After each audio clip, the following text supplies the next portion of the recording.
Thank you, thank you. All right, little brother syndrome. All of you that are little brothers or little sisters know that you've tried your whole life to one-up your big brother. Charlie here finally got tired of fingers in his face, so he bit his big brother's finger. We as Oklahomans have played the little brother role for too long with Texas.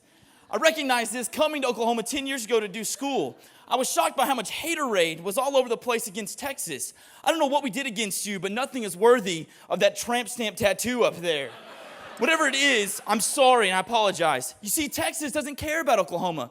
We like you guys. We lost the Battle of the Alamo, a crushing defeat, but we've turned it into a symbol that we're ready to take on the world, and that's where our focus is. The Alamo shows people that we're ready for any and all comers.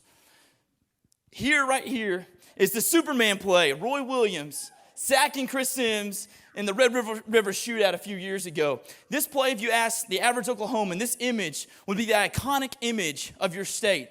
I think if it went to a ballot initiative or a referendum in the fall, you guys would all vote to bronze it and replace the Guardian that sits on the Capitol Dome here in Oklahoma City. It's that important to you. Oklahoma destroying Texas and crushing hopes forever. I think the score is like 62-17. The upside-down Longhorn. This is all over the place in sports bars, on bumper stickers. It is the symbol of your state. I wish it was this symbol. I wish it was something proud about Oklahoma that was shown. But instead, this shows your little brother's symbol, or your little brother's syndrome by upside-down Longhorn. You see it on the side of male people that show their address here. And this is for firemen so they can find your house better. So it tells the firemen that you're an OU fan, and then they have more motivation to save you from the burning mess of your house because they know you're against the Longhorns. Here is all over Norman eating establishments. Nothing's better than when you really have to go to the bathroom, finally getting to go. But that feeling is only improved when you get to go all over Texas. That just makes the satisfaction that much more. As a Texas fan, as a Texan, it really doesn't upset me when I see the hook'em horns down. You see, I see all the dollar signs that go to pad the already ridiculous University of Texas athletic budget, and really it's quite pathetic. And you guys are better than that, and you guys are bigger than that. Too often, when you have an enemy, you allow your enemy to dictate whatever you do. It changes who you are and changes your person and your character, and like Steve Jobs, you end up being the thing that you hate. And that's just not good enough for us as Oklahomans. Anyways, Texas, from a Texan, is not that great. We have an awesome Six Flags that beats the crap out of Frontier City, but that's about it. Geographically, we're about the same. Population-wise, we're the same. Yeah, we're a little bit bigger, but it doesn't really matter. And besides, if you guys finally won and shoved Texas off in the Gulf of Mexico, then what? What is left for you to do? What's left to accomplish? It's like the Lord of the Rings when they finally destroyed the ring and they all just stood around and stared at each other. And they had 3 endings left. In Proverbs, it talks about how without vision, the people will perish. And I know you guys have vision, and to beat Texas, and I know that's not your vision necessarily, but it's a crappy vision. We have to cast a vision that's more compelling than that for the rest of the world to take notice of us. Right now, as Oklahomans, the only thing the world knows about us is this mediocre musical right here.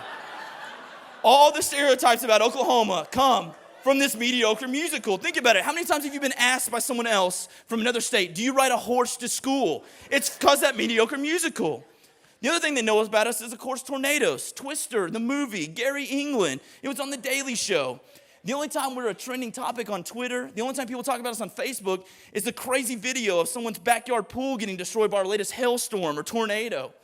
A good blueprint for our future and casting a vision that's compelling is Pittsburgh. Pittsburgh was steel city, steel town, pollution, smog. As the jobs went away, they fell into depression, crime rose, but yet they cast a new vision for their city, a city based on doing medical research and technology.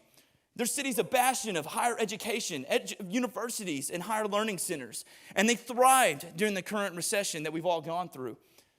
What is our new vision for Oklahoma that extends beyond just being the little brother to Texas? Do we expound upon our current strong aerospace industries? Or maybe we take the mantle and we become the first state to fully embrace the clean energy economy with our wind power and abundant natural gas resources? Or maybe our vision is that we're going to end the childhood obesity and the childhood diabetes epidemics that are sweeping across our state and sweeping across our nation. Or maybe we decide to build communities that emphasize walkability, that emphasize environmental friendly architecture, that allow people of all economic and all age groups to have a high quality of life. But Oklahoma City, my vision is not the only one. You guys have it too. Connect with me on Twitter, on Facebook, and let's talk about ways that we can honor the pioneering spirit of our heritage and yet cast a new vision for the future that leaves behind our little brother syndrome. Thank you guys so much.